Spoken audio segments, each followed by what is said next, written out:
You are now tuned into the sounds of Big Nate Sports Talk. It's on all the time, anytime.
Tuned in to Big Nate Sports Talk, the show that is on all the time, anytime.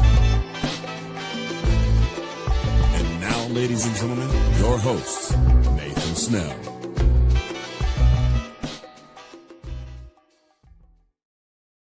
As always, thank you, Mr. Anthony Handy, for that wonderful introduction. Good evening, ladies and gentlemen. Yes, your eyes don't deceive you. It has been quite some time since you've seen this face. It is another episode of the podcast. This is episode 497 of Big Nate Sports Talk Podcast. I hope you're all doing well. I hope you're all staying safe. Let's get into it before, as you see the title. So last video you saw was about a month ago with Nick Andre. That was with the WNBA. I think we were like week 1 or 2 of the WNBA, and a lot has happened since then. And we're now in the second half of the WNBA season, which I'll be honest, it's gone by fast. It's a lot. It's kind of hard to keep up with, especially with the midst of a FIBA season. My Mystics are looking pretty good so far. I can't say that for some other teams, but that's okay. I'm going to bring on a very special guest, ladies and gentlemen. He covers the Los Angeles Sparks. He is a professor. We're going to get to do a little bit about him. He's going to give some advice for those who are looking to break into the field of journalism. So I want you to give a warm welcome to Mr. John W. Davis.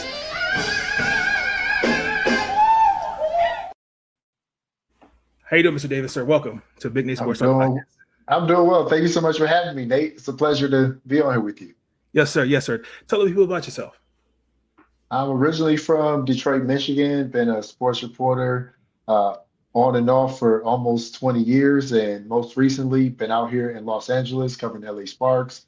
Also do some high school sports, cover UCLA basketball, done some big time coverage, Super Bowls and NCAA national championships. But I mean, I always come back to basketball. It's probably my first love. Now, you say you're from Detroit, so I know, you being Detroit, Pistons basketball, I know you had to have also some Detroit Shock love there as well. Those are some of my earliest memories of basketball, listening to a guy named George Blaha, who is still the play-by-play announcer, announced that back-to-back championship with Isaiah and Joe Dumars and Dennis Rodman and people like that. And then the Detroit Shock taking a former Piston, Bill Laimbeer, and leading them to all of their championships and all their success before they left the city and moved to Tulsa and now Dallas. Mm-hmm. And they're in the process of getting a team back and likely going to keep the name and everything like that. So it's an exciting time for Detroit, but, don't really live there anymore. I would say on a personal level, I'm still a fan. And people ask me, they say, who is your WNBA team? Like, who are you a fan of? And I tell them, I'm a fan of the Detroit Shock. So I'm good. I'm impartial. I don't have a team. It's all good. I respect that. Could you just tell us, where did your passion for journalism start? It started in front of the TV in the living room, just being a child, watching these games or reading the sports section in the newspaper, listening to the radio, listening to sports talk radio, all of those different things. Like I just always loved sports. And so at some point in my life, I was able to figure out that like, oh, wait, this is a job? Like people can do this? And so I've just been kind of laser focused on it ever since. And that's evolved into doing various things in journalism, but sports has always been the heart. I know you mentioned someone already who still covers, who's a play-by-play announcer for the Pistons. Were there any others that influenced you to be in the position that you are now? I would say all of the legacy people that attended Syracuse, because that's where I got my master's degree from in broadcast journalism. So people like Bob Costas or Mike Tirico, and just any other name you could think of, like the legacy of people that went there. That was something that attracted me to go to that school and want to study there. So I would say people like that. And then there's always been like local broadcasters in Detroit that I got a chance to watch growing up. And some of them I even got to work with when I had my first job, which was an overnight producer, associate news producer. I would go in at 1 a.m. and I would stay till 7 or 8 a.m. So I worked the night shift, and I don't even want to tell you how much money I made, Nate. But it was a great opportunity and I just learned so much. And that's really what got me in the door to become a professional journalist, a reporter, and all the different things that I've done. Could you speak to those who are trying to, one, get in the field, that are not like, let's say, are struggling, but are kind of at a crossroads where, they're networking and, like, say they're independent, right? Mm-hmm. But, they're not sure like where to like go. Like, what advice would you give those individuals? I would say you want to think about what's your differentiator, right? And I would say if I'm episode 497, the 496 beforehand, I'll just speak to you, Nate. Like, that's your differentiator. Look at this whole legacy of work that you have.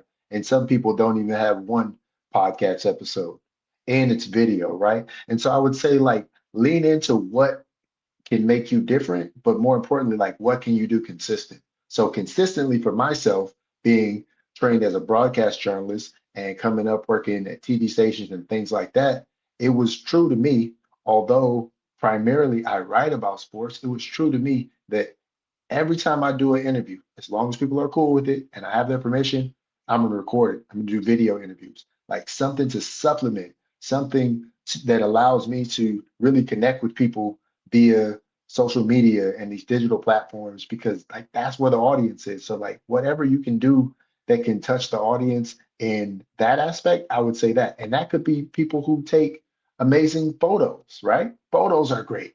That could be somebody who is a great writer, a great videographer, all of these different things. But like, what can you do consistently that's going to make you stand out? Because like, yes, they're going to ask you to write, they're going to ask you to take video, they're going to ask you to do photos and all these things. But like, what's that one thing that like you can be known for? And I hope that if people are interested in news about the Los Angeles Sparks, I hope they know that, hey, if I go check out John's stuff, I'm going to be able to not only read it, but I can watch it. And I think it's so different for me, my passion for video, being a video forward journalist, I think it's totally different to watch somebody say something than to just read it. And so that's where my passion and my heart for that differentiates me comes from. Now, you mentioned, so you're in California now, and you, outside the Sparks, you do cover high school sports. Right. Now, what came first, high school sports or the Sparks? Well, actually, in Los Angeles, believe it or not, the Sparks came first. I, like many people, got their start covering the WNBA through independent media. The first way I was able to cover the WNBA was through Winsider. So shout out to them, because some of my original articles are still up on that site. So also shout out to them for that. Like, you can still like see that early work. And so that was my start. And then through there, like you mentioned, I'm able to network. I meet somebody who is, says, oh, they're looking for a high school reporter. I think you'd be great at it. So I went for it, right? And I'm not going to sugarcoat it. I'm not going to say I grew up saying, oh, I want to be a high school sports reporter. But as soon as I started doing it, I quickly fell in love with it, because at that level, that's when the sports are as pure as they're going to get. There's not the monetary thing. Yes, winning and losing is important, but it's about growth and development and things like that. And so many students have so many various stories. And also the thing I love about high school sports is you get to cover football, basketball, baseball, softball, and track and field. You could write a feature story about a cross country runner or a golfer or a water polo player. Like the gamut is there. And so it's the traditional major sports, but then also the Olympic type of sports. And I'm also a huge fan of traveling to the Olympics and watching that. I'm hoping that I get to cover that in 2028 when it comes to Los Angeles. And so there's all these different things that you're able to do in the high school realm. And so I think it's a great place. And it's also like if you can cover a high school sport, you can cover anything. Because have you covered many high school sports, Nate? No, I have not. Okay, so and I'll kind of break this down for the audience. So like you know how when you covered a game at Maryland, right? Give you a box score, right? I make my own box score for a high school sport, right? And for football, you want to say so and so threw this many passes for this many yards. That means you're literally charting it as if you were a statistician during the game. You're writing down, oh, you did this many yards and this incompletion, interception, all these things. Because at the end of the day, you want to tell the best story you can. And I think the best sports stories, they go beyond the stats and the final score, but you also need the stats and the final score if you're covering a game. Like it kind of just is what it is. And so being able to do that on, deadlines and getting stories out, within a matter of minutes after a game ends and definitely the same night. Like once you can do that, like you can just build from that because it will inevitably be easier if you're covering college and like they have a box score. If you cover the WNBA, like they have a box score that they post every quarter. And as soon as the game is over, like I can get the official box score within like 2 minutes, right? And like, yeah, I still write down notes and things like that, but you have so much more access to information there. And so it's really important that you're balancing that. And you're not just saying, oh, I'm gonna make my story all about the score and the stats and the things like that, but you still have a narrative and your story is a story, right? And really focusing on the storytelling portion of it, more so than like this happened in this part of the game and so scored this and so scored this. Like, why does that matter? Like, we're going to talk about that, during this interview, but the why is always important. Absolutely. Now I want to stay on the high school sports for just a minute. What would you say is the best piece that you've covered? Whether it's been football, basketball, track and field, what would you say is the best piece you've done? The story that resonates with me to this day was a story I did early on. It was a story with a young man who is now a soon to graduate. I think he's got a year left. He is an offensive lineman at the University of Tennessee. But back then, he was a commit to Morgan State. And so he's going from, being a Morgan State commit under Tyrone Wheatley to then he was able to get a scholarship to go to Arizona. And then he was able to transfer to Tennessee and be this, big time SEC lineman, somebody who's likely to get drafted. But what really stands out to me about it is that, he trusted me to tell his story because around that time it was coming right out the pandemic because those players' first season out of the pandemic. And a question that I would just kind of ask pretty much everybody to get varied answers is I would just say, like how did the pandemic affect you, right? And I'm gonna be honest, Nate, I didn't know what he was gonna say, but he said, you know what? Yeah, it was really hard because during the pandemic, my father died, and I thought I was gonna give up on football, but this has been basically like a saving grace for me, right? This team, this opportunity, the fact that I thought I was gonna quit, and now I get to go play college football, and he was happy going to Morgan State and that's in your area, right? He was happy with that and end up, playing, Pac-12 football and then SEC and all of that type of stuff. Like I always thought he was a power five, power four level player. But again, it was during COVID. And so a lot of things kind of got mixed up. He kind of got lost in the sauce a little bit. But for him to tell me that and for me to be able to build a story around how, he overcame at that point in his life the biggest hurdle of his father passing, that really resonated with me. And right. And the other thing about it is I had talked to him before, like kind of to the side. He's an offensive lineman too. How often are you going to interview an offensive lineman? right? But I'm like, oh, it's something about it. Like, I want to talk to this guy and kind of see what he's doing because I'd seen him around. Everybody knew him. He was definitely one of the best players on the team at Long Beach Poly at the time. But he was a lineman. And I'm like, oh, let's see what he's talking about. And I'm thinking, oh yeah, he's probably just gonna talk about like, oh yeah, it's important for me to block for the quarterback and this is that and the other. And he shares that, and I'm just like, okay, like that's what this story should be about because like that is him being honest about how this opportunity has propelled him forward. Because he basically said, like, people in my family, if we don't have something positive to do, and it didn't just have to be sports, but he said if we don't have something positive to do, we kind of just drift away, kind of just drift towards doing things that we're not supposed to do. And this did not seem like that type of teenager to me, right? And so he had football and it's done these things for him and it's going to continue to do things for him. He's going to have, 1 or 2 degrees and then most likely get a great chance at being a professional football player. And so his name is Wendell Wowo Moe. They call him Wowo. And that was something that resonates with me to this day. I like that. I like that. I know recently you just did an interview with. It's funny.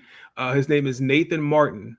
Yes, He did yes. a was it If you would have asked me about a pro person, I would have picked him. Yeah, he won the LA Marathon by like a thousandth of a second, and he only led the last step of a 26.2-mile race.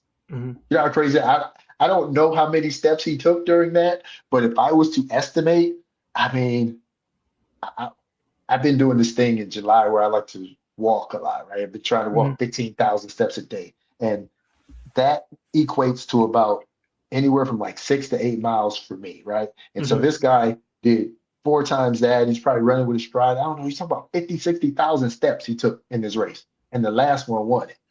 So, yeah, I won't forget him either. My understanding, he's a high school cross country coach. Yeah, Correct? so I was Okay. able to resonate with that. And so I didn't know this guy was going to win, right? I was Okay. watching the race and I'm thinking the other guy was going to win, the Kenyan guy. And then, he comes out of nowhere, he wins this race. And Nate, I literally have, as I'm standing there filming him win, between that and the interview I was able to do with him that went viral, I probably had 10 to 15 minutes to research this guy. I didn't know Mhm. anything about him. He wasn't somebody that people were checking for before the race. And I saw, oh, he's a high school cross country coach. Like I can connect with him about that. Oh, he's from Michigan. Like I can try to like establish a little rapport with him about it. And then also, like I researched him and I realized he was a Black American. And we don't associate Black Americans with winning marathons, especially not ones in huge cities like that. Like traditionally, that race had been won by East Africans, Kenyan Mhm. Ethiopians. The year before, white American had won it, a guy, but in general, like we just don't think about that. And I did a little bit more research about him. I realized like he himself is recorded as the fastest Black American ever in the marathon. And he's not like right on the margin for, breaking 2 hours or anything like that, a world record or anything like that. But I still thought what he did was inspirational. And it wasn't necessarily about, the color of his skin or anything like that. I think all of those things just kind of came together that were a part of it. Like if I look at the lead of my story, the beginning, I just talk about he won the final step. I'm not coming straight out the gate saying, Black American won this race. Like I Mhm. wasn't trying to make it about that, but when I posted it online, I knew that people would resonate with that. And so Right. I kind of leaned into that a little bit when I posted the video. Yes. But when I wrote the article, no.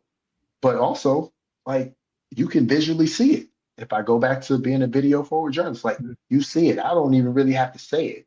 Right. And I wasn't trying to make a big deal about it, but from my perspective, my lived experience, somebody who, yes, I loved basketball, but I was a much better runner in high school than I was a basketball player. If I would say anything at my heart as an athlete, I'm a runner. And I myself, I was a distance runner. I wasn't Mhm. really a sprinter, like I could do it, but like I was better 800, mile cross country. Like cross country was probably my best sport, honestly.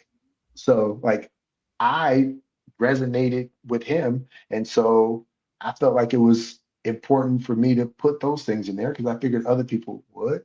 And I had one of my students, I went over the interview in class one day and played it. And one of the students was, you know, said, "Oh, well, why'd you start the interview that way?" And then before I could answer, another one said, "Well, he's from Michigan, and people in Detroit, they say what up though." And so he was just trying to establish a rapport with him. And it's because I had ingrained in this particular student named Max that it was so important that like whenever you have a chance, you want to establish a rapport with people. Right, And it can that's right. happen, it can happen over and over through consistency, like it is with the Sparks, like they see me all the time, right? Or like I have not seen Nathan Martin since. Mhm. I saw him there, and that was it, right? I didn't talk to him the day before the race like I did the person who had won previously, Matt Rickman. So I had to do something to be, so I felt comfortable talking to him. I felt like I could establish some sort of rapport or something like that. So I said, "Hey, what up though?" Like, and I saw he just had like this little smirk, right? And Mhm. so I felt like I was trying to establish a relationship with him over the 2 minutes, 2 or 3 minutes that we talked. And I wasn't the first interview that he did post race, right? And I wasn't the last one he did, but I wanted mine to be about winning, but I also wanted to get his why and get that emotional because the average person would not have won that race because we can't run that fast, but also Right. the average person would not have tried until the last step. Mm. They would have said, "Oh, I'm down by 2 minutes. I'm not going to catch up. Oh, I'm down by a minute. I'm not going to catch up. Oh, I'm still down by 10 seconds. I'm not going to catch up. Like, oh, I'm running out of space. Let me just kind of cruise in." No, like this guy went to the wall all the way. And, you know, You're right. I found it exciting that, you know, I don't know if you remember, but he voiced the one of the intros for the Final Four. Like that resonated with so many people because he was talking about a story of perseverance and trying and Mm. all those things. Because Okay. that's what it was for running, because he didn't run the fastest time. He didn't run a course record or anything like that. He literally just won this race. It wasn't even his personal best, right? But on that day, he was just, that much faster than the other guy. And so I just thought it was a great story. That's always going to stick with me professionally as well. Hopefully, I get a chance to meet him again. I did see that on one of my posts somewhere. I think his agent had said, "Oh, thanks for doing this interview" or something Mhm. like that. Like, that was cool or whatever. But yeah, I'm just glad I was able to like amplify his story because it was the way he won that opened up everything for me. I like that. I like that. I wanted to follow up with, you being a journalist, but also being a professor. How did that come about? Well, I will have to thank my mother. She said, "Hey, you have a master's degree. Like, when are you going to teach?" And she'd been asking me this a long, long time. And so I had my first opportunity to teach at USC, to teach a year there, and then been able to teach at a local community college in Southern California for a couple of years as well. And so it just kind of came about with that. But I would say I've always, had the heart of a mentor, right? Even in high school, you're doing a good job because you got me thinking about stuff. Even in high school, people the same age as me or a year or two younger, maybe a couple years, my nickname in high school was Grandpa. They used because I'm like, "Oh, you're an old soul" and things like that. But it had different meanings to other people. Some other people just kind of saw me as like, "Oh, this is like a mentor. This is like a steady person, or this is somebody who I can trust and believe in," and all these different things. And so um, I would just say kind of like all of that kind of led up to like I was informally doing it, so I'm like, well, why not try to, formally do it in a classroom setting? But then also, as you know about journalism, like a lot of it is putting it into practice, right? And so you get the knowledge, but then you have to put that knowledge into practice. And so that's what I really enjoy is providing the knowledge, but then helping them once they put that knowledge into professional practice and knowing that it's not going to be perfect the first, the second, the third, the hundredth, the thousandth time. Like we can always get better. I'm consistently getting better too. I'm trying to become a better writer as much as I can. I'm already thinking about, okay, like what's the next evolution of my, videography? Like how can I make that better? What type of tools can I use to cover things differently? I remember years ago, like I was really into podcasting. I don't have my own show like you. Like maybe I need to do that. And so there's always all these different things that I know I can still do and still do better. And so, when you reached out, said you wanted to talk, I'm like, let's do it. Because also, I never really got to thank you formally, but when I did that live demonstration in my class for X, when I was teaching the students X, and you hopped in and you were able to contribute, like that really helped. And I know it wasn't planned. And so because you did that for me, I'm like, I'm gonna do this for you. Like I had to ask you what we were talking about. You said you want to do it. I said yes. I didn't even ask you what we were talking about, did I? Yeah. Right? Yeah, I So remember that. like you built up equity with me because of that. And so hopefully I'm sure you're able to do that with other people. And hopefully like aspiring journalists, like you're realizing like all the different things you're doing is building up equity, right? Like I hope I built up equity when I went to practice on this day. Like people will be watching this down the line, right? But one of the players was like, you know, can we just do a audio interview? Now, what did I tell you, Nate? I said, I do everything on video, Everything. right? hmm But for this time, I said, you know what? Okay, I got you, right? And so the interview's still on the record, but sometimes you gotta make, I won't even call it a concession, but just be open to getting the story different ways. And I'm gonna be honest, I think I got better quotes this way than if I would have had the video camera interface. And I'm not saying I'm not ever going to interview on video again. I absolutely am. But, hmm you know, maybe this is teaching me that sometimes I need to go, the other way, right? And just record the audio and just make it so it's like a totally comfortable situation so that somebody isn't thinking like, oh, I just practiced for 2 hours, I'm sweaty, I'm this, I'm that. Like, somebody being conscious about like the way they might look, right? So that maybe there's other times that might be better for that.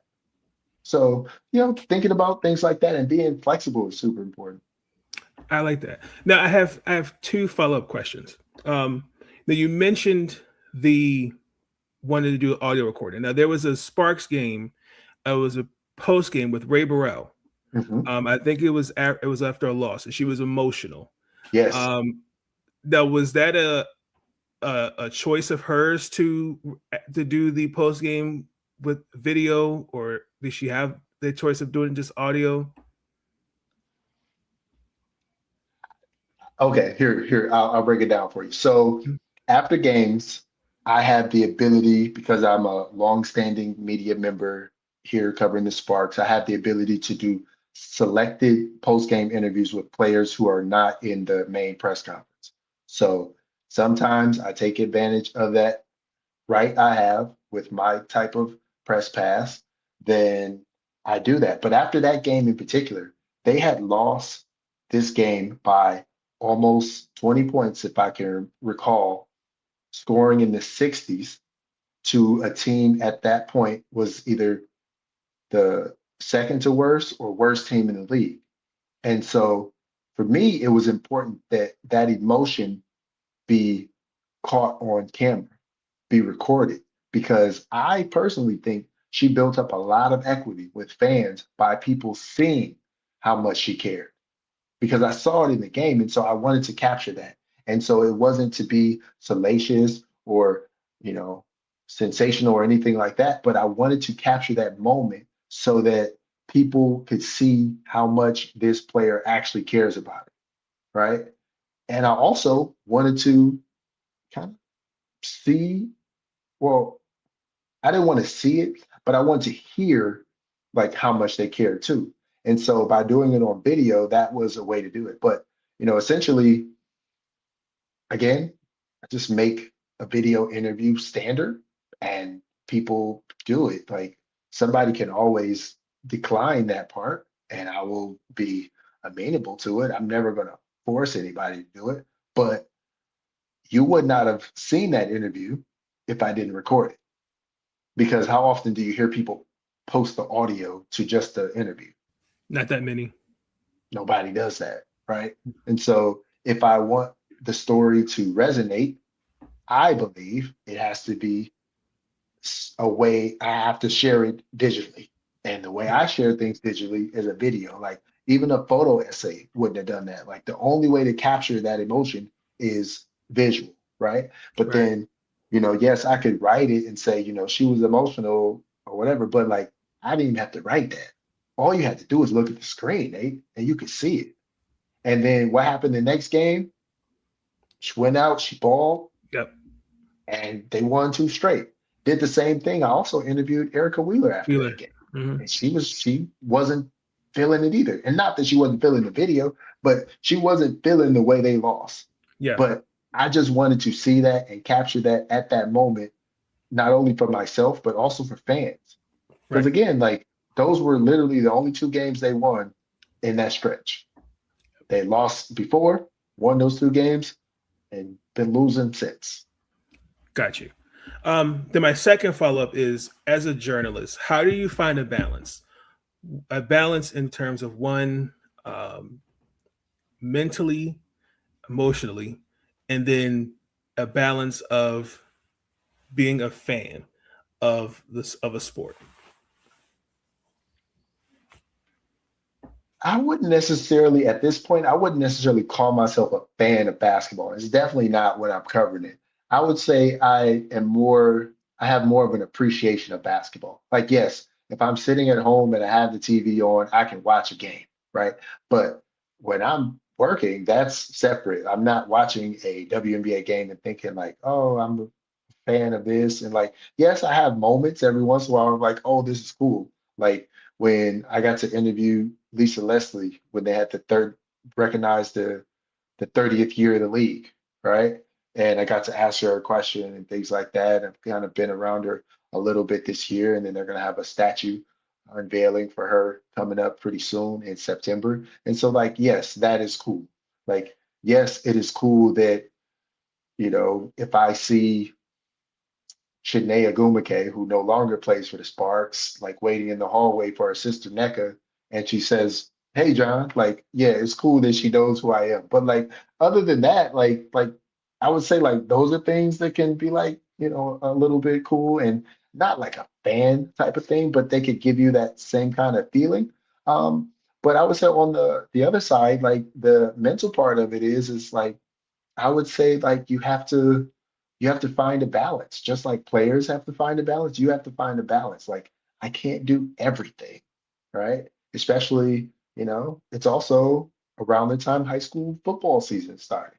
And so I'm balancing that and the Sparks. And I know the Sparks aren't necessarily winning a lot of games right now, but when we are doing this, it is around the trade deadline. And like that is a huge kind of deal right now in this moment, right? Especially with the types of players they have on their team that other teams might want.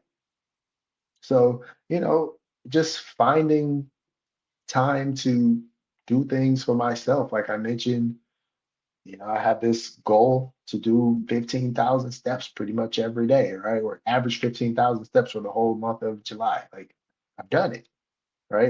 I don't have to take another step and I did it. So like finding those times for myself is really important. But a lot of this is consistency, right? Any opportunity that I have available in my schedule to attend practice, I'm gonna go to practice.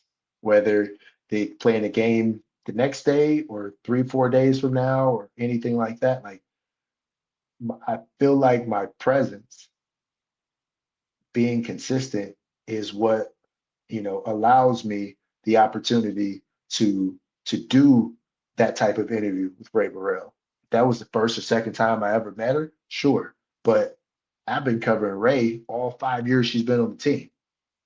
She knows who I am. I know who she is, right? I know how much she cares. And like, that's why I prefaced that during that interview, because I didn't want her to think like, oh, he just wants to record me looking like I'm crying or something like that, right? I wanted her to know, and I prefaced my question during that interview, like, I know how much you care. I know how much you want to be great because I've heard her say it over and over, and I've seen her work for it. The Ray Burrell rookie or second year player who got cut by the Sparks for a little bit, but then was picked back up.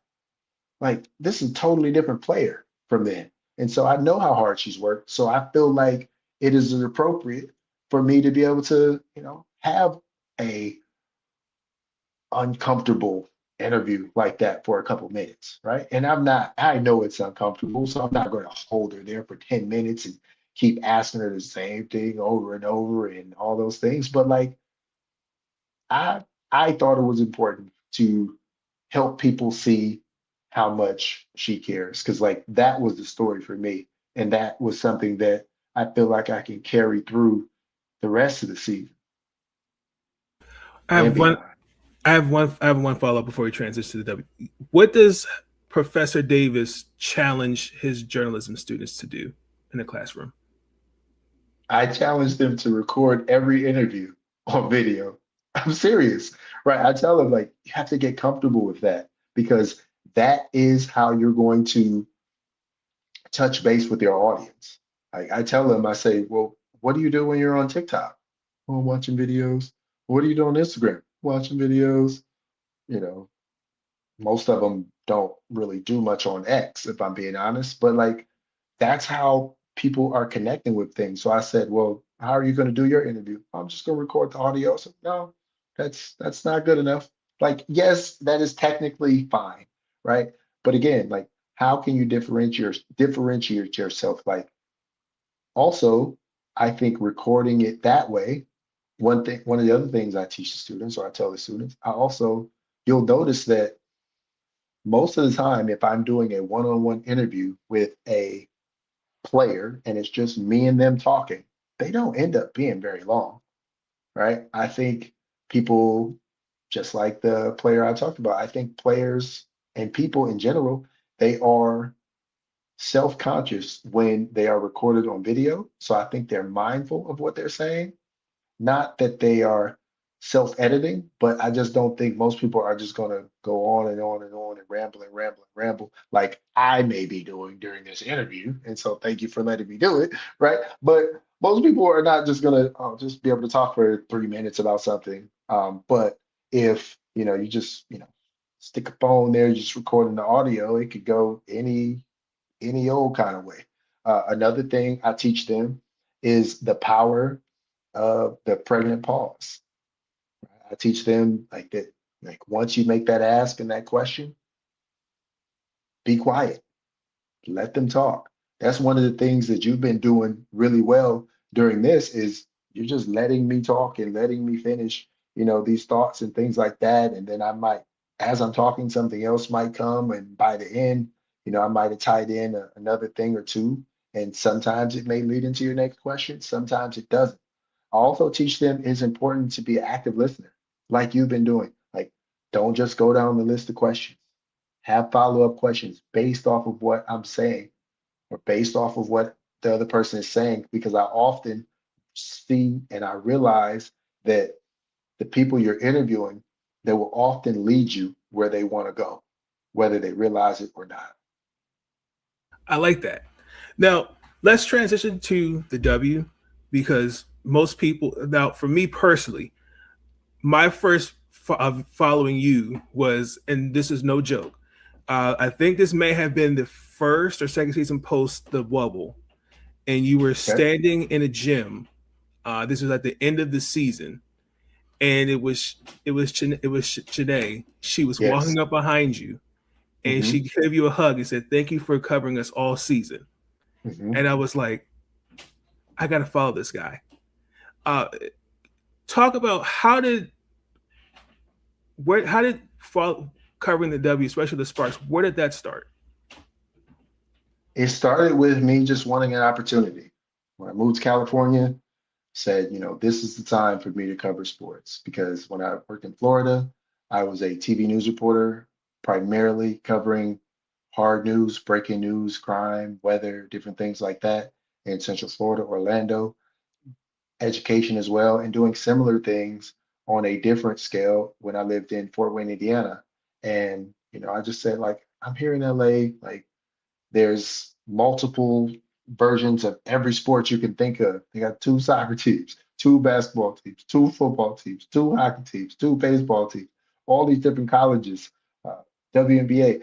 Uh, now they have women's soccer and all these different things. I mean, they even have a new cricket league here, right? They literally have every single sport you can think of. And I said, like, I heard about this opportunity. It was actually through somebody who I had interviewed a long time ago. Long time ago, I had a Pistons podcast. It was called Pistons Cast. Shout out to my guy Devin Crusoe. We used to host this show, and I think we made it over 100 episodes. So I think we might have made like 120 something like that. So we had this show, and one of the people who I had on the show a long time ago was this professor named David Barry.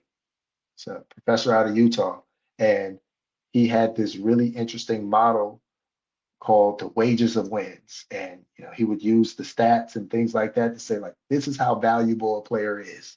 Like, a player is worth this, and this is what they do to contribute to wins. And myself, I like to consider myself an analytical person. I like to think about things. I really respect the statistics and the numbers and efficiency and all of those types of things. And so we invited him on the show, and I, stayed kind of connected with him, followed him, and he posted something saying that, like, this, Winsider publication, I'd never heard of it. So they're looking for somebody to cover the LA Sparks. I said, I'll do it. Right. And I didn't make much money doing it, but it was my entry point to things here in LA. And so, I often talk about this too, Nate. Unfortunately, there's a lot of privilege that comes with getting your entry into journalism, right? My first job, I made less than $30,000, and I had to live off of that. And that was a full-time job. My first part-time job, I made $10 an hour. So, like, there's privilege in that. I had the privilege to be able to live at home with my mother when I made $10.50. Like, I didn't have to move to another city and figure out how to live or something like that. And I've had um, classmates who essentially made the same thing, but they had to move to a brand new city and figure out how to make it work. And they did, right? And so there's privilege in all of that, right? Because, if I was doing that, making that amount of money, but for some reason, like, I didn't have a paid off car, like, how would I have got back and forth to the station? I didn't have I was very lucky to have like a reliable car. Like, I've never really had a car like break down on me on the side of the road, right? And so all of these things, there's so much privilege in starting in any position, but definitely in journalism, being that, unfortunately, oftentimes people will find that their entry level salaries will be, fairly low. Now with the Sparks, what would you say for so far from now and since the time you covered the Sparks, um, what has been the best thing you've covered on the team so far? I would say it's probably those first 2 years, them making the playoffs, right? That first year, believe it or not, that was that pin post I had for a long time that I ended up replacing with Nathan Martin. But that was the Chinea Gumake, which she kind of caught me off guard. Like, I knew she knew who I was, and I knew who she was, but I was not expecting her to say, like, thank you for the coverage, right? And that was literally after they didn't win a playoff game in that series. That was after they got blown out by the Connecticut Sun, her former team, Kurt Miller. They had to play their last game. The last time the Sparks ever played a home playoff game was not at Crypto.com Arena. It was at the Pyramid at Long Beach State. And so to follow them that whole season and for it to end that way, obviously they weren't happy about it. That was a game Derek Fisher was a coach. Candace Parker got benched. Like there was so much stuff going on. And so as I'm doing this recap thing at the end of the day on this court, at the middle, just minding my business, talking about the game, for Janae to come over and do that, like that was so affirming to me, right? And next time I see her, I might tell her, thank you for doing that a long time ago, right?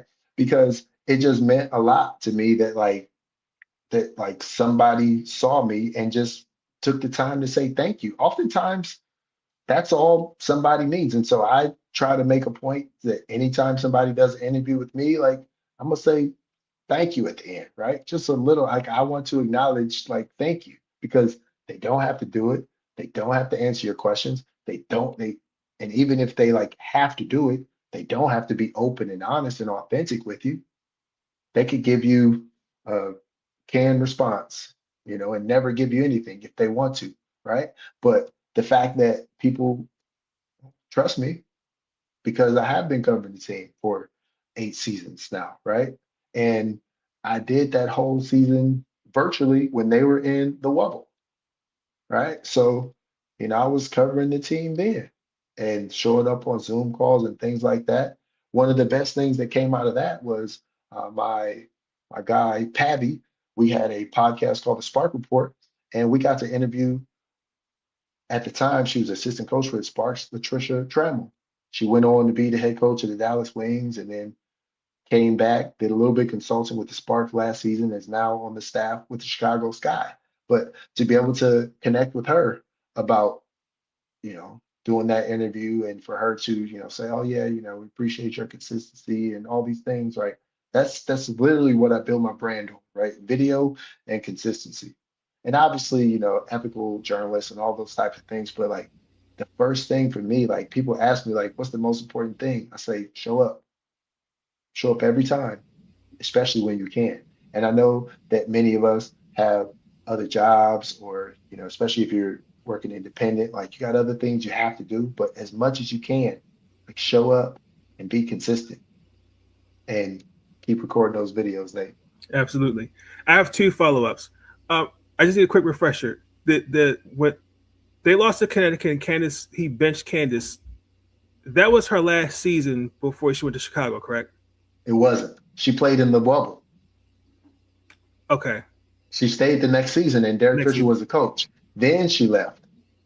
So that was the last home game, and it wasn't even at home that I got to see Candace Parker play in a Sparks jersey. Yeah, Candace Parker left in 2021. Okay. Mm-hmm. Okay. Because also, if I remember, Nneka did not play in that series, if I remember correctly. In the Wubble, she didn't play. And that was another reason why they most likely lost. Yeah, Christina Nigwe. Shout out to Christina Nigwe. I was actually, the next year, she was still on the team, and I was kind of finishing up something in the arena. And I remember I was like, oh man, she's pretty good. And her and Arella Garantes, they was out there kind of like, because they didn't really play that much. So they was kind of working out a little bit after the game one time. And I saw her, she was like, oh, I'm gonna try to dunk. And so she's like, went at it a couple times, and then she threw one down. I'm like, oh, Christina Nigwe dunk. Right. I think I have a video of it somewhere. But, so yeah, I have all these different types of, memories, and like nobody really like got excited about it because like it didn't happen in a game. But like, you would be very surprised with the level of athleticism that several players on every single team has. Like if there isn't a player on every team that can just flat out dunk, there's a player on every team that can touch the rim, right? And there are several players in the league that can throw it down. Like in the All-Star game, we saw Dominique Malanga throw it down. Mm-hmm. She routinely does that. Like she does that pretty much every time she warms up. If you just watch her warm up in LA before the game in Crypto, just pop. She just drop it in there. You're just like, oh, okay. Like, and you just know she's only going to get better. I believe she's 20. Got you. Okay. I just had to refresh myself because I know the bubble after that was, oh my God, I'm still having flashbacks. That was bad. That was a season, man. Can you speak on what that was as a journalist, what that was like? Because I didn't start covering the Mystics till 2022. Okay. That's Shakira's draft. Yes. Speak on that. What was that like as a journalist? One, we're all still understanding what the pandemic was at the time. And here you are, all 144 ladies are now in Florida. And everyone's trying to understand how to navigate the league and get stories out and all that stuff like that. Speak to us really how that was for everybody. For one, it gave me something to do because like everybody was on pause. And so to have that access and to also, have the privilege to be consistent, to attend pretty much every pre-game Zoom or post-game Zoom and interview the players and to, write as many stories as I could and to do as much as I could in a safe environment from home. Because I'm in California and they were in Bradenton, Florida, right? It wasn't like the NBA bubble where they had select people who like lived there and was there while they were doing it. Like all of their coverage was essentially virtual, right? They even had virtual play-by-play and things like that for the most part. And so just being able to do that and to be consistent was amazing. But then also it was something that like once they got out of that, I remember eventually I think the worst team that year was the New York Liberty. They might have won 2 games because it was like Sabrina played like a game or two and then she got hurt for the whole season, Sabrina Ionescu. And then that was it, right? She wasn't playing. They were done. Lasia Clarington was on the team and Kia Nurse also. And they eventually made their way to the Sparks. And I remember asking them, oh, like, what was that like? They said it was traumatic. Now, it also could have been traumatic for them because they're the worst team in the league, right? And they barely won any games and they were just getting run kind of out the gym most of the time. But it was a time of uncertainty. Like, I don't think anybody really knew what was going on. And so for them to step up and play, most of them did. There were some who didn't play for various reasons, and I respect that as well. But for the majority of them to go there, to ramp up in a matter of weeks, play the season, play it compact and tight, and to like give us something to watch, something to do, something to cover, something to essentially like rally around. I would say that ended up being the beginning of the WNBA's inflection point because that's all people did was watch things during that time. There wasn't many people trying to go out and like actually do things in the physical world or anything like that. You were just there, right? And I remember around that time I would cover them. I had another job as well, and then I would just kind of just walk around and I would go to the grocery store late at night. Like the grocery store would close at 9 o'clock. I would plan my day to like be able to get there at 8:30 because I'm like, oh, I know a lot of people aren't going to be there. So I took it as serious as anybody could, right? But I'm glad I was able to make it through it, because not everybody was. Yeah, that's true. That was a wild 2020. What did you do during the pandemic? Well, for what I did I worked from home. Mhm. Same thing, like getting up early and having to go into the grocery store. But I was thankful to have a job part of working from home. But that was scary because it's like, whoa, like, you didn't know what it was. And, like once, like watching, especially the Mystics 19 and 18, especially not getting their championship parade. Never had it. And then like Elena Delle Donne having her back surgery, and then they got Tina Charles, excuse me, and they didn't even not with the team, and I'm like, okay, I don't even know what to even. I still have not gotten over that season because we lost on a buzzer beater, so I that still hurts. Yeah. Hey, but they might be back though. Ooh, man, those young Mystics. I would not want to play that team Listen, in listen, 2027, 2028, and definitely not 2029. No, sir. listen. We're taking Juju. We're sticking to the plan. No, they making the playoffs. We're tanking for Juju. It's okay. No, the Mystics making the playoffs, but they still might get that pick though from Chicago. They No, don't. They don't. That's the thing. The Mystics don't. The Mystics are in such a great position. They don't even need to tank. All they need to do is progress and let the draft kind of happen True. because they might get the pick anyway. Like imagine putting Juju on a playoff team. It would be like Olivia Miles joining the Lynx, and we see how that turned out. They're literally the best team in the league, and the Napheesa College barely played. Yeah, that's true. That's a very good point. Very good point. Now, So don't worry about don't tank just to tank. Do your thing, and it'll organically happen for you. in fairness, we do have we do have like 7 first-round picks for the next 3 years. So Correct.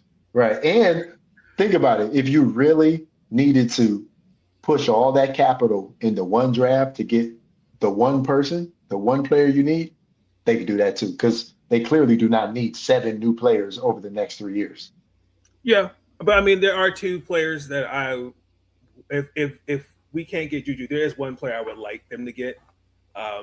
And my backup would be Hannah Hidalgo, and I kind of feel like she's going to be like top 3.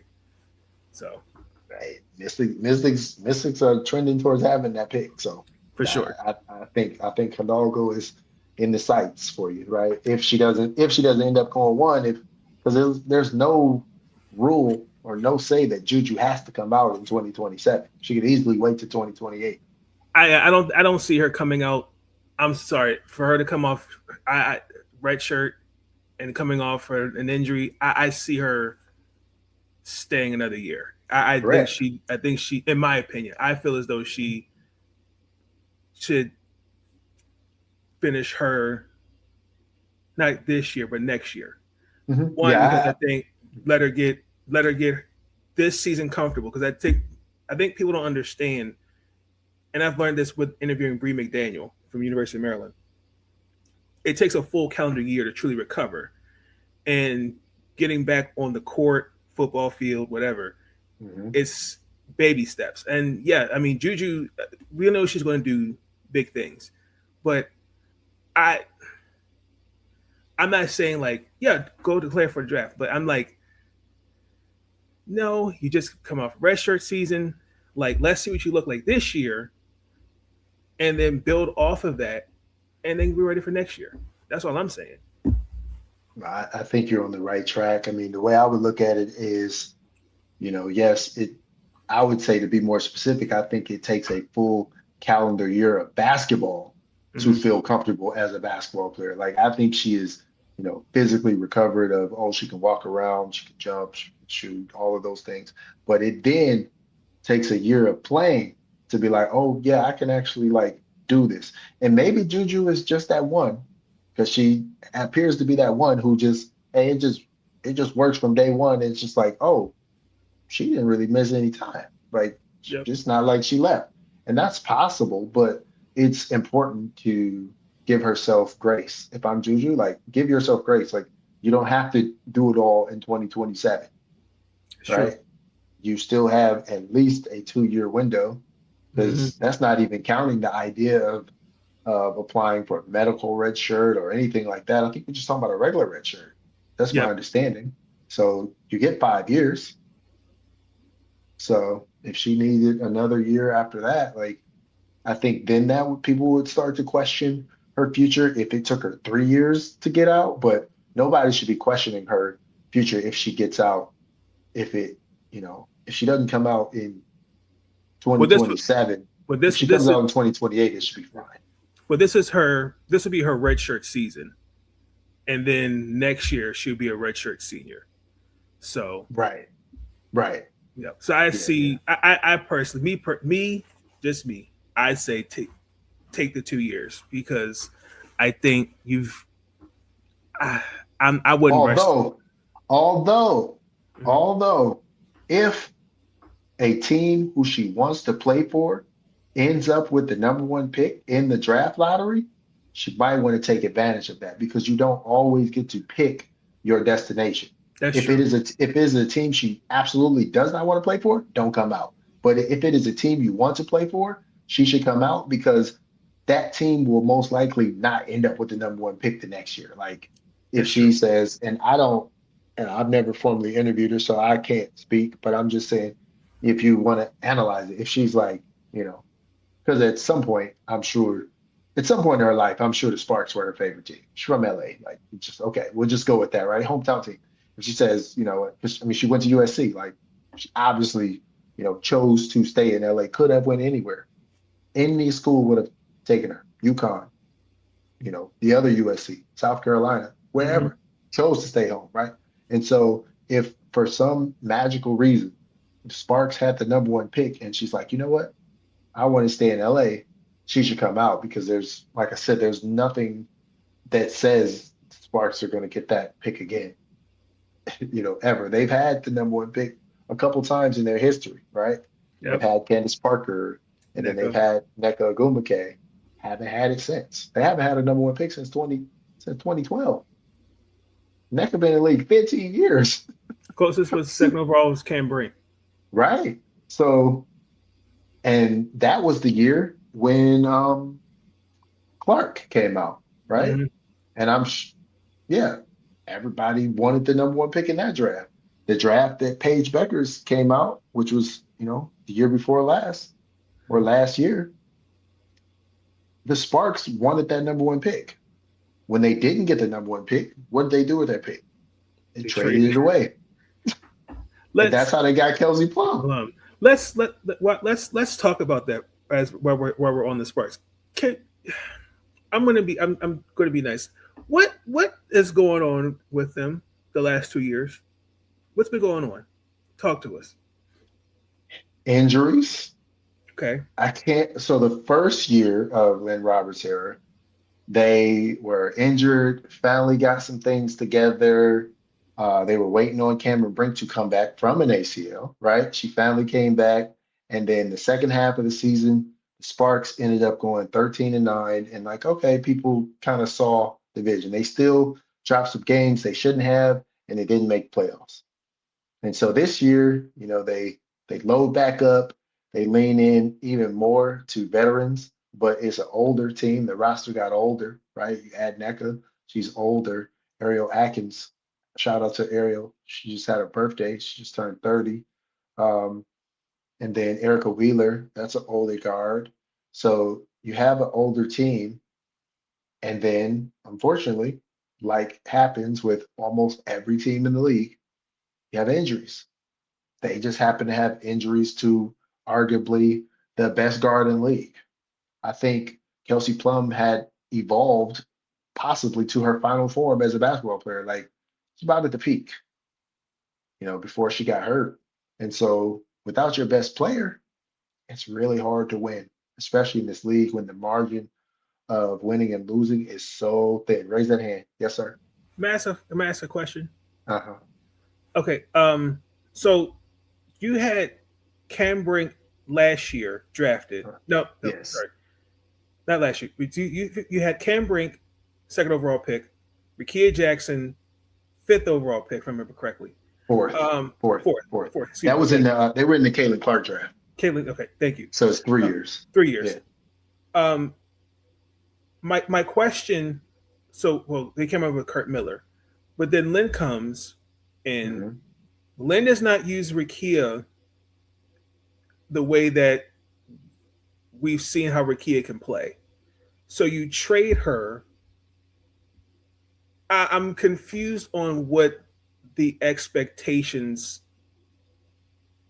Lynn, like what's the identity? Like what are we looking at here? Because Pace.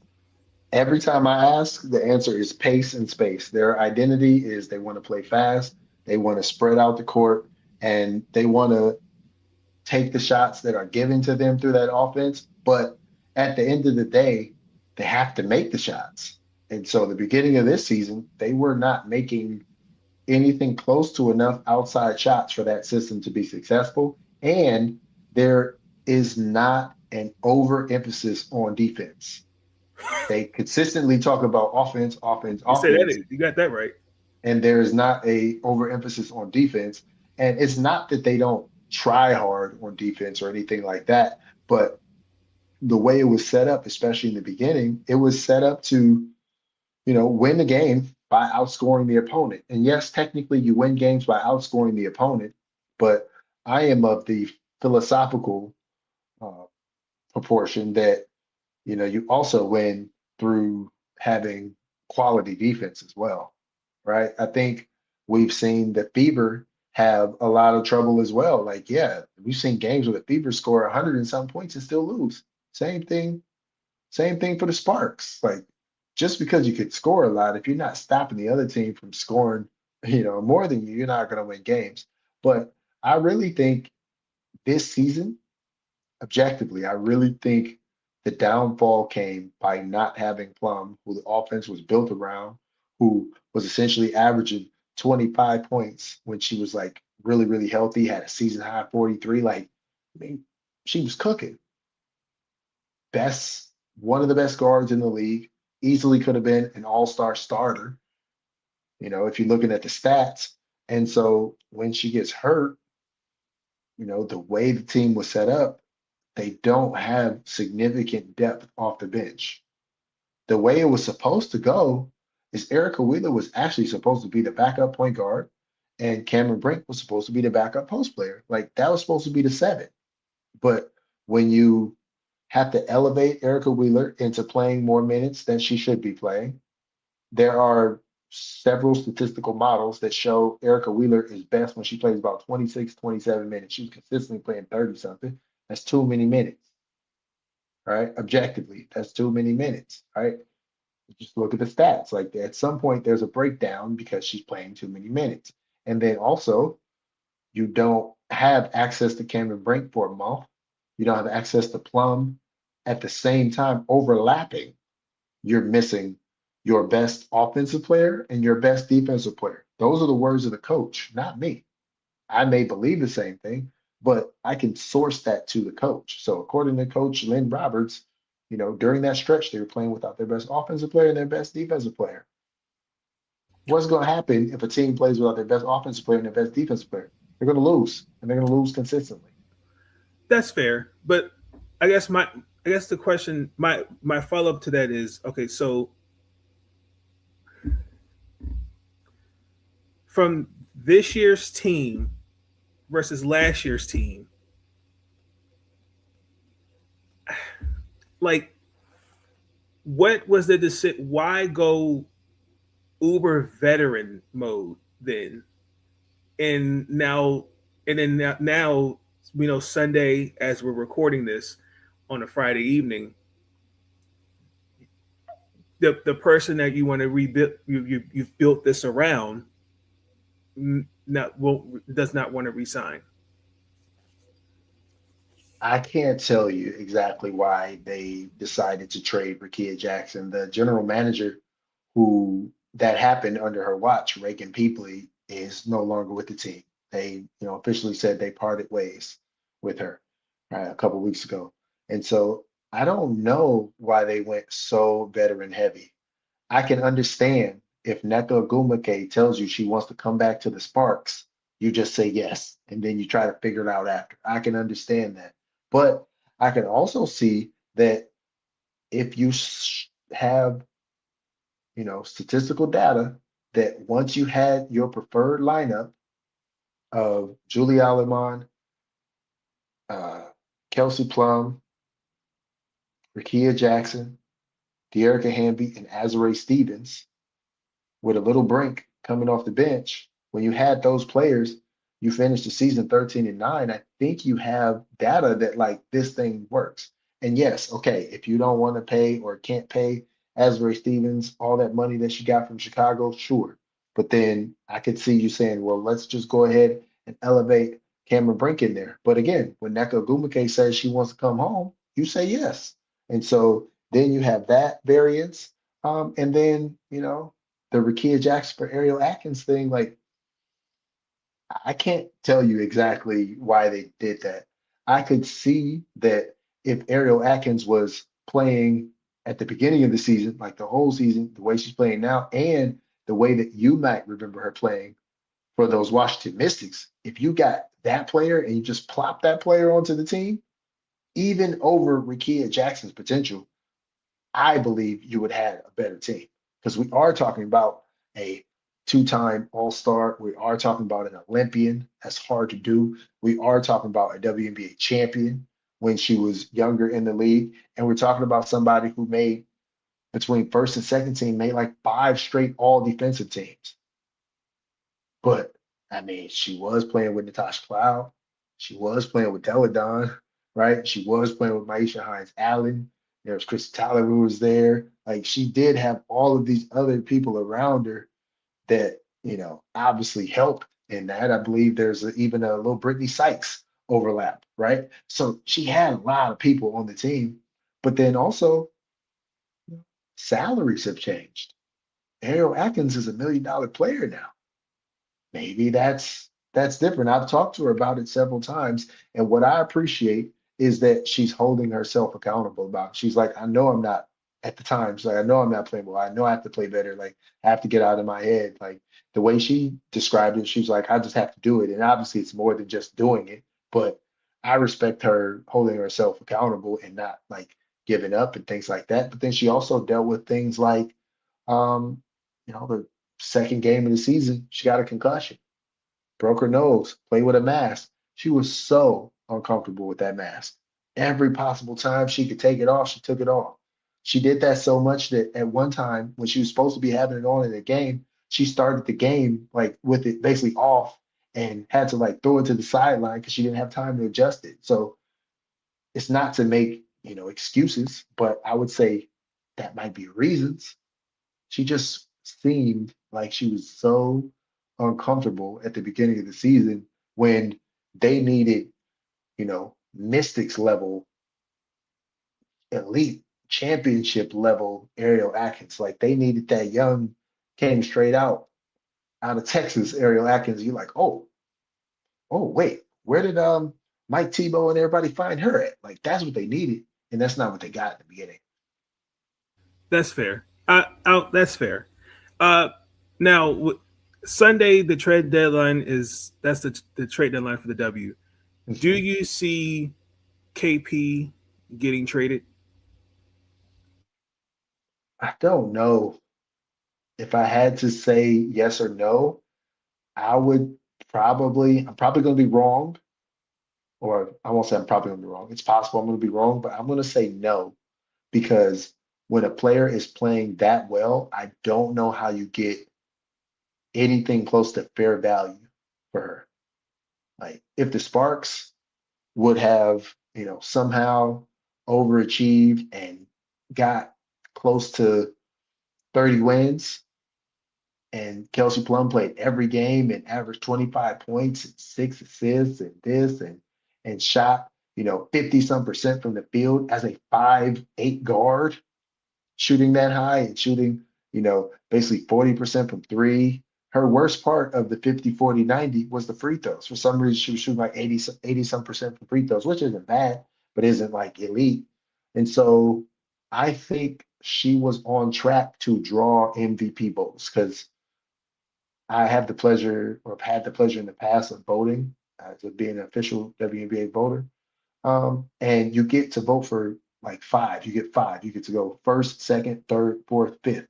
I'm not saying that Kelsey Plum would have been getting first place MVP votes, but I know for sure she would have been getting, some of those votes down the line, third, fourth, fifth, something like that.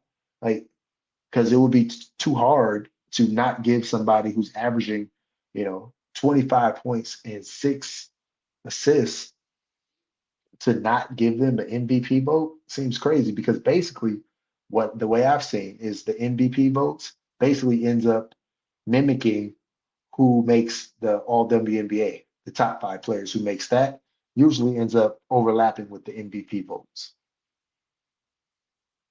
No, I know we're talking about Cam Brink. I know since coming in the league, Cam Brink is coming off an injury, and Cam Brink has through social media, particularly X, has gotten a lot of criticism.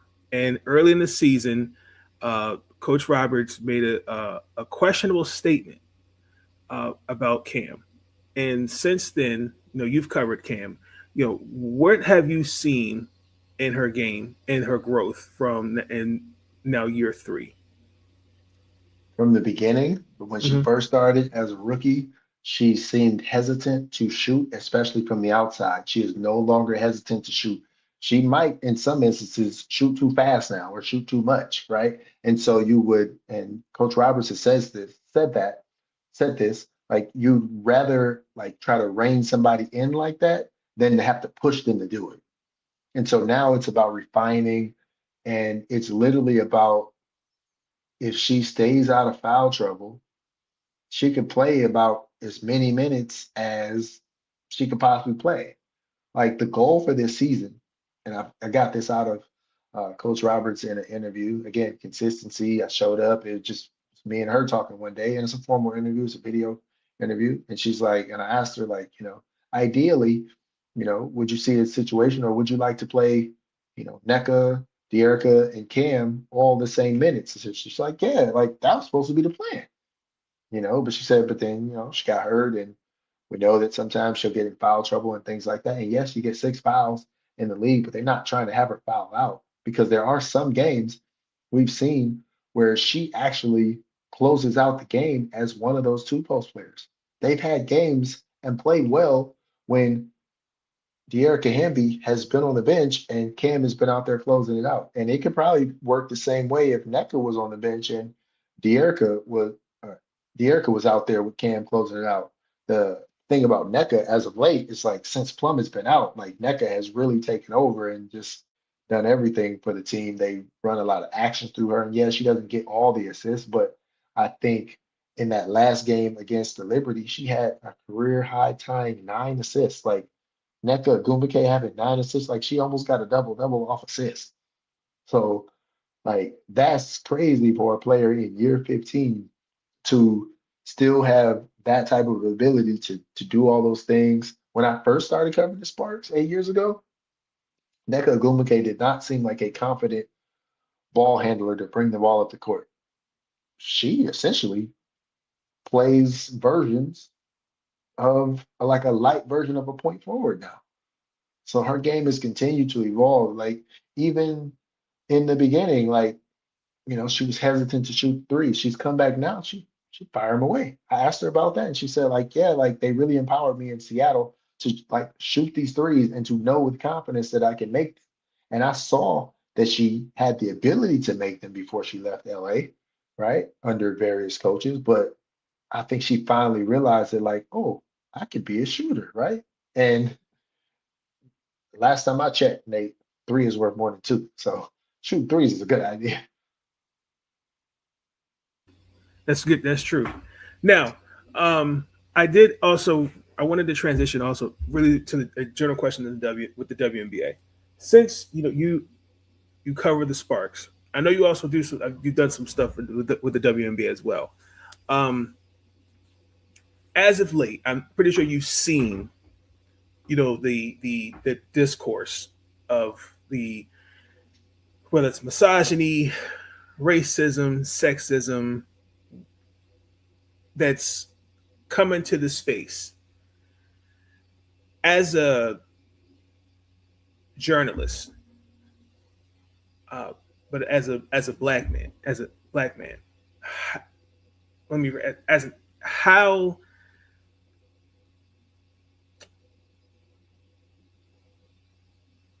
how can journalists change the narratives, but more importantly, create dialogue when one creating space and grace for players, but at the same time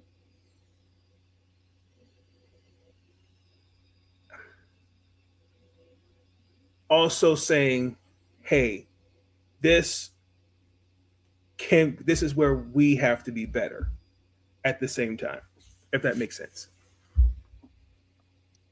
For me, it's important to root my coverage in authentic storytelling, to keep it basketball centric, not saying this solely focused on basketball, but to keep it basketball centric and for players to know that, when you're doing the interview with me, like it is a safe space to know that like I'm not going to take anything you say out of context. I'm not going to, try to sensationalize anything that you're doing. Again, that's one of the reasons not only do I do video, but Nate, that's one of the reasons why, for the most part, as long as my, you know, internet bandwidth will allow and it won't take too long, I literally will post my whole interviews too.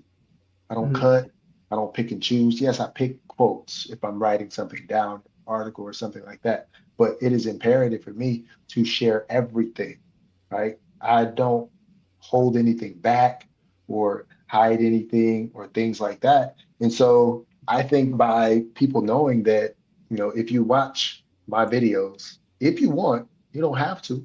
You can watch all 2 minutes, 3 minutes, 5 minutes, 8 minutes, 10 minutes, 12, however long it is, like the whole thing is going to be there. And so I think that's one of the ways that, I personally feel like I can combat that is by providing a space for details and nuance, right? So like you said, like instead of me just writing that, oh yeah, she was crying and this, that, and the other, or she looked like she wanted to cry, you saw it and you were able to make that determination yourself. You don't need me to tell you that, oh, well, so-and-so wrote that she felt this. No, you saw it, right? And you heard her explain why, she felt like that. Like basically, I don't want to let my team down. Like she felt like she let her team down. And, I would say if I was talking to Ray Burrell, you look at the stats, having her career year, like you are helping lift the team up. The team is nowhere near as competitive without Ray Burrell during that stretch when Kelsey Plum is out in the games they've been competitive in. So I think that's the thing, is really just having that forum where people can talk, again, keeping it basketball centric, but then also like I know one of the most recent things I talked to Nneka Ogwumike about, I was like, what is it like, in a matter of a couple of weeks to have personal conversations with, President Obama and Vice President Harris, and that allowed her an opportunity to say, you know what, it's great. And, I just hope they know how much they mean, to us in the league or something that she said to that effect. And so asking, questions like that, giving opportunities for that, because not many players are just going to just straight up kind of say exactly what they want to say. Like most of the time, they're just going to answer the question you give them. And so it's important that the questions are thoughtful, that the questions are thought provoking, that the questions are not yes or no questions, or the questions are not, overly leading towards something, and that if someone doesn't agree with like what you've said, that they can, oh, I don't understand, they can ask you to clarify. Like having all of those things and just being open, I think is important. I like that. And just a follow up, it's like with everything, especially as an example, like the discourse in the aftermath of the AT Caitlin foul. I'm not sure if you're aware. I think there's a game with Portland and Indiana. There's something that happened in Seattle against Indiana. Stuff like that.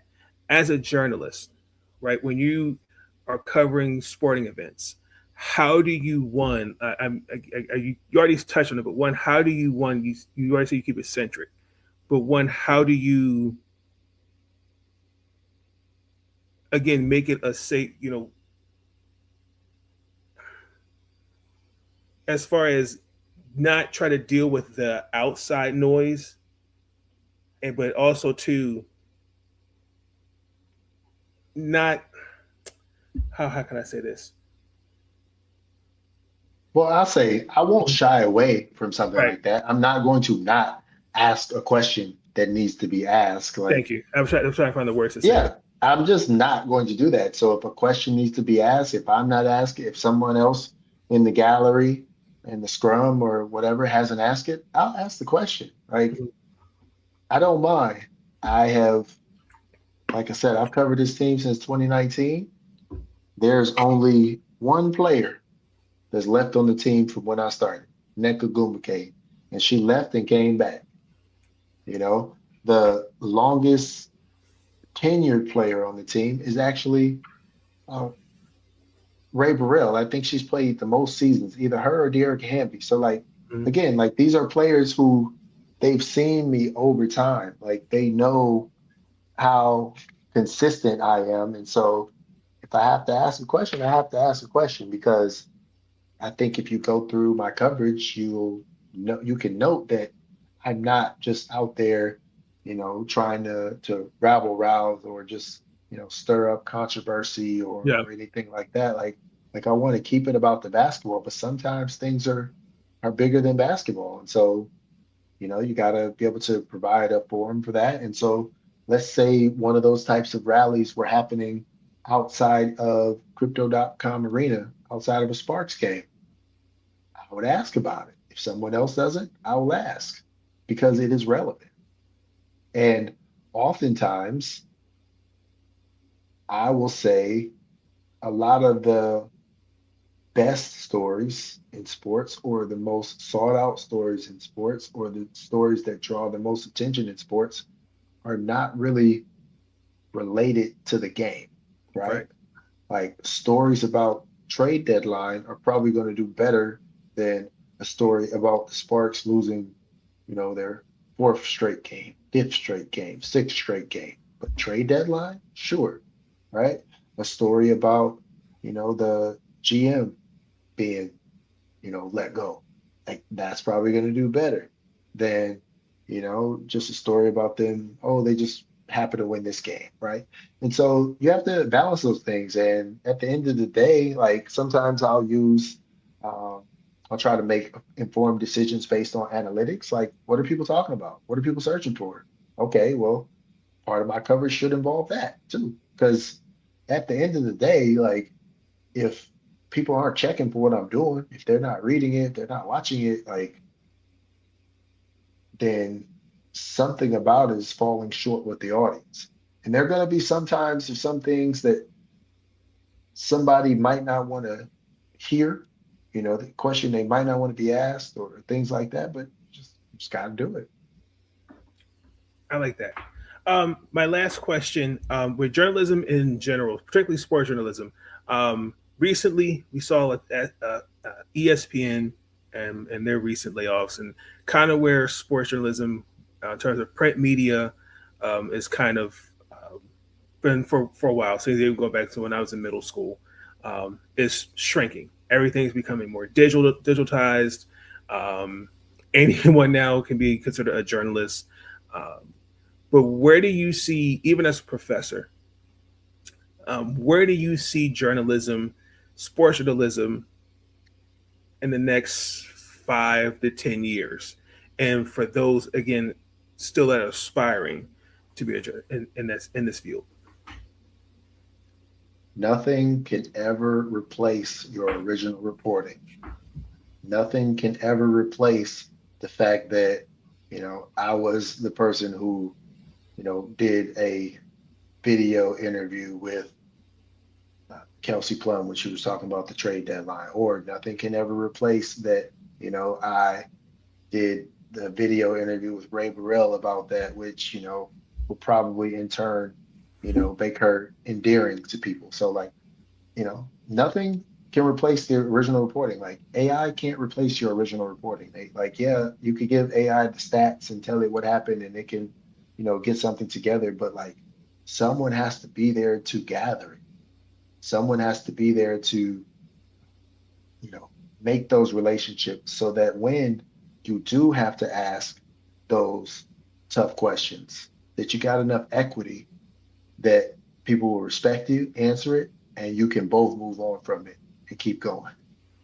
I like that. I like that. I do have the last question I always ask those I've interviewed on the podcast.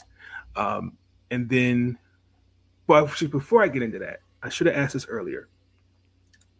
Because you live in California, uh, please, I just have, I got to ask this question. In and out. Okay. Can can we just have I just need someone to just to describe it for me, because I've heard it mixed reviews.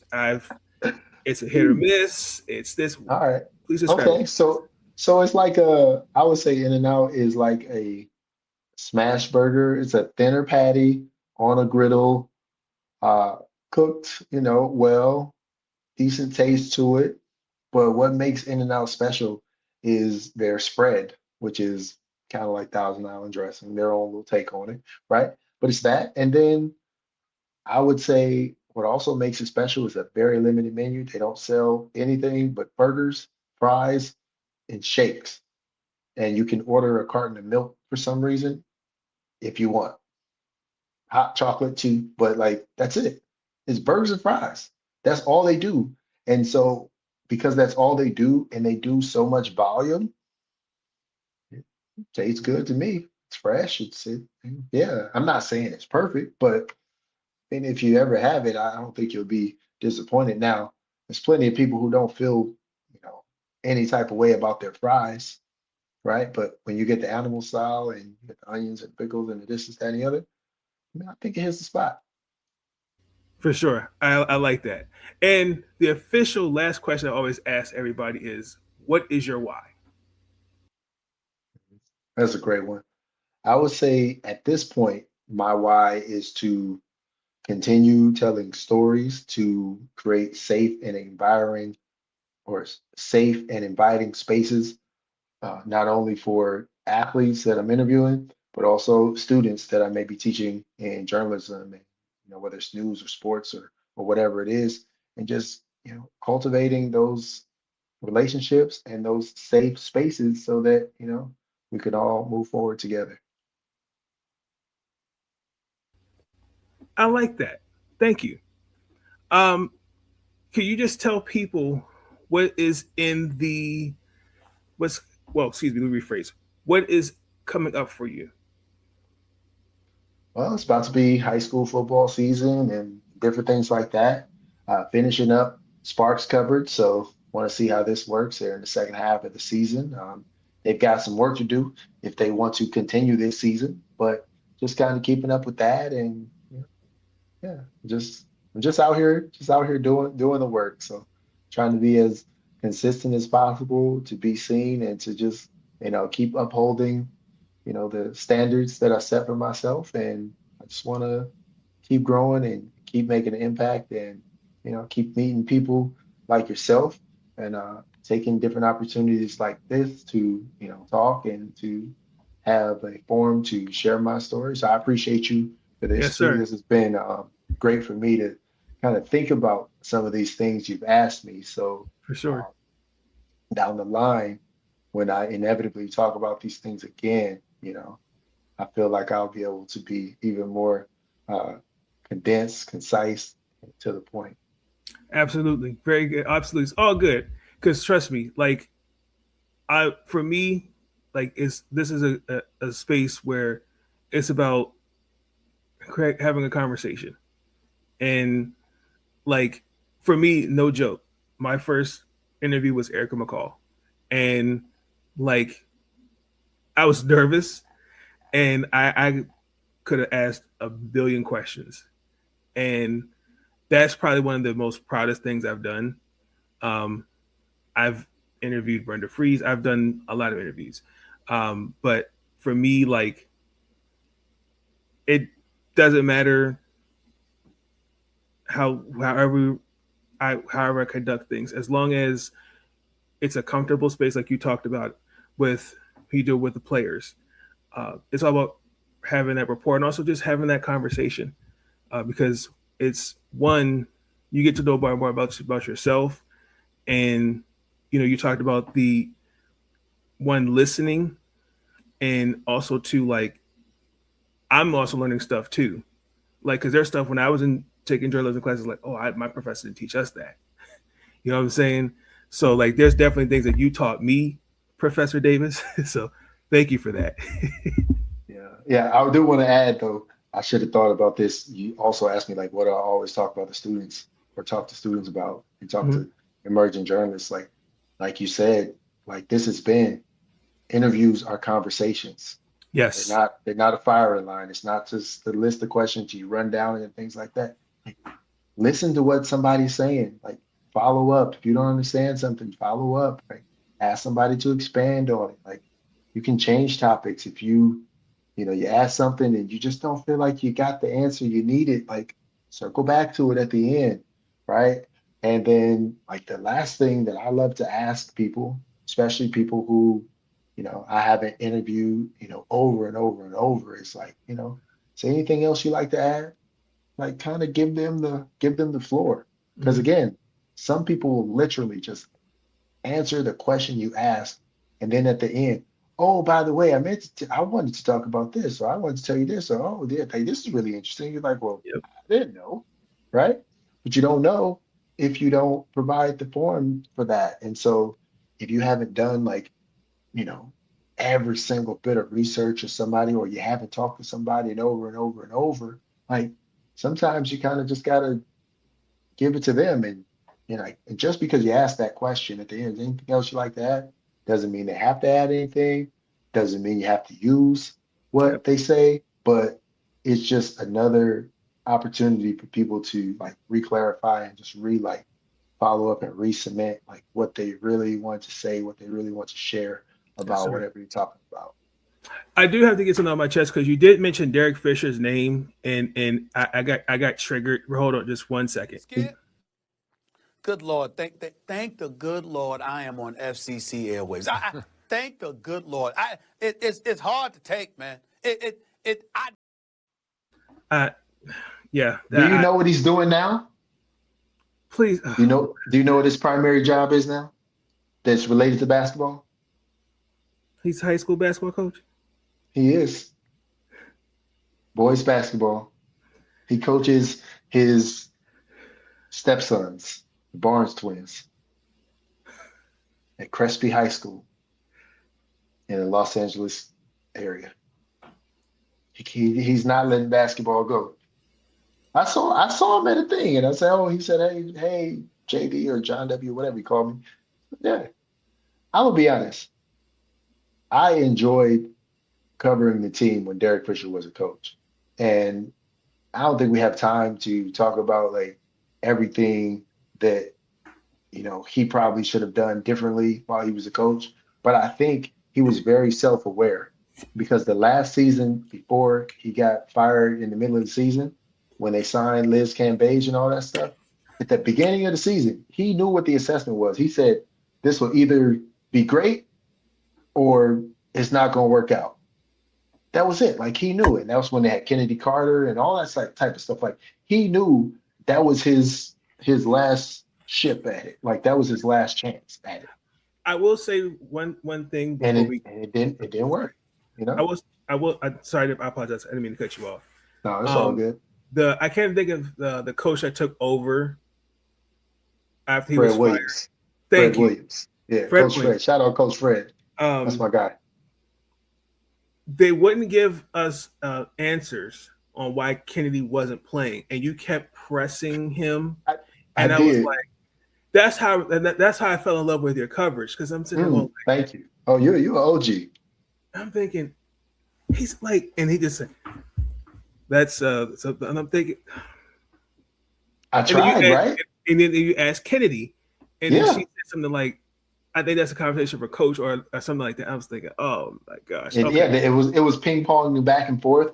And yeah, I never really got a true or direct answer to it, but I tried, right? And I did it in a respectful way, and it wasn't accusatory or anything like that. And I haven't, talked to Kennedy Carter since, but I know that, Coach Fred, respected my coverage that season. He told me so. Right. And so that's what I'm saying. I built up enough equity because he was an assistant with Derek Fisher the whole time I was covering the team. So he saw me, even though I wasn't interviewing him as the head coach or anything like that. He saw my consistency. So I felt like I had enough equity built up that I could ask him that question. Now, did he really answer it? Not really. But, at the end, he did give me a little bit, because it seemed like he wasn't going to let Kennedy Carter play, period. He said, "Oh, she's not playing." And then towards the end, it's like, "Oh, I had a change of heart, something, something, something," and she ended up playing again. Mhm. But I think I was able to even get to that point of having an answer through the consistency, right? It's not through the, I'm trying to judge you or you should do this or shouldn't do this or whatever, but like I was consistent, and I always, always, always want to be respectful with these questions as well, because I know that, you know, there will be another day. Absolutely. Whether Kelsey Plum is on the Sparks or not, I will see her again. So it's all respect, right? I've seen, you know, and what's crazy about it, Nate, is most of the time when the players are on the team, Sparks, it's you're cordial with them, things like that. But when they come back and they're on the other side, oh hey, how you doing? Like it's like they appreciate what I've been doing more in hindsight, or when it's over, it's like, oh, we appreciate that consistency because Mhm. it's like I'm there every home game Right. and that I can be there schedule wise, every practice that I can be there schedule wise, like I'm there. Like, I don't travel and cover road games or anything like that because it's not really how it's set up for my coverage. Right. But I try to make up for it with being there as much as I can when they're at home. Right. Right. And so it just goes back to that consistency. I think that has garnered the respect of every coach that the team has had. And that's all the way from Derek Fisher, who I've seen since he's been the coach, Fred Williams, talked to since he's been the coach, um, Kurt Miller, talked to since he's been a coach. Like I've seen all these people afterwards, and it's all been good, right? There's no animosity. There's no love You lost. know, Yeah. yeah, Yep. it's respect. There's respect on both sides because I know that they all tried, Yep. right? I've never seen a coach not try, Yeah. right? So I know they tried, and yes, none of them won a bunch of playoff games. Most of them never won one with Sparks, right? Actually, I- out of all the coaches, yeah, it was crazy, Nate. I've only seen the Sparks win one playoff game in 8 seasons. One. That was the first year, and that was when the first round was a game. Seattle came in, and that was the year Breanna Stewart was hurt and Sue Right. Bird was hurt. Hurt. So the stars on the team was Natasha Howard, who was at MVP like level, but they were limited, and Jordan Canada was out there hooping because she was tired. That was Mhm. it. Like that was their team, and so like they were just overmatched by the Sparks, and like they tried, but they lost. Then the Sparks played Connecticut, and then That it's was it. been yeah, like all of the last losses I've seen have been to Connecticut. It was back-to-back years they got put out by Connecticut. Like Kurt Miller was just That good of a coach. Well, in fairness, he though, was it was taking care of him. I'll just say that yep. he knew how to stop Chelsea Gray because remember that was a player who they scouted that they drafted on the Yeah. Sun. He traded Chelsea Gray for the draft rights to John Paul Jones. Jones. Yep. That's And I right. think that goes down as one of the most fair trades in the history of I trades agree with that. across all sports. I mean, that worked out for everybody. The Sparks played, great with her, right? They didn't necessarily win uh, a championship with her, but like Mhm. they got about as much as they could out of her. She went on to then win championships, plural, with the Aces, right? So it worked Mhm. out for her career, her development. And then John Paul Jones is an MVP and a champion. Like, Yep. what else? And a Finals MVP too. Like, what else? What else would either one of them want for their career? Yeah, that's true. That's very true. I agree with that. Can you tell the people where they can find you at on social media? Absolutely. So you can find me on X and Instagram at John W. Davis. And on YouTube, I have a newer page on there. You can find me at Wanza Kane.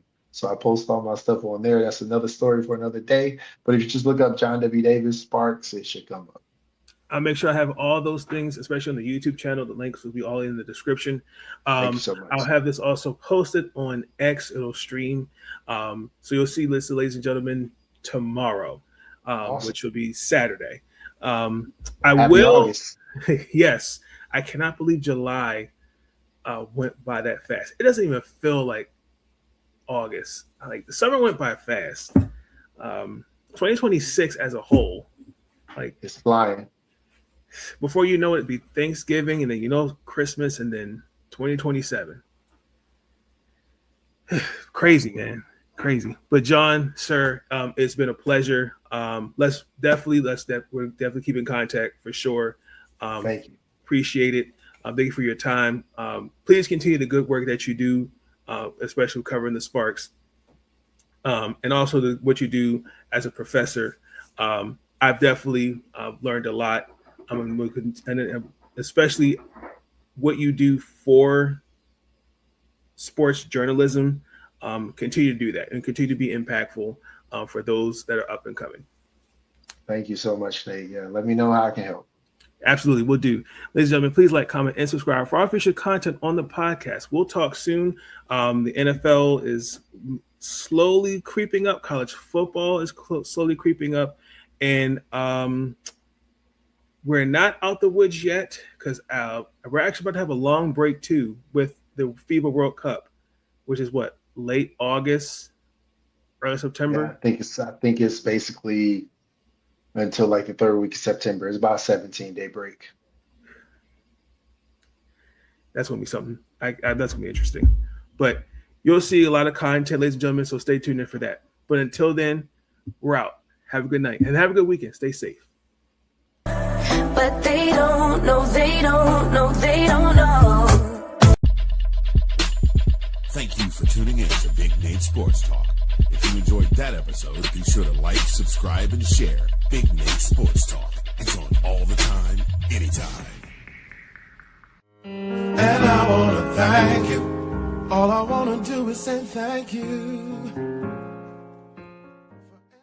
But they don't know, they don't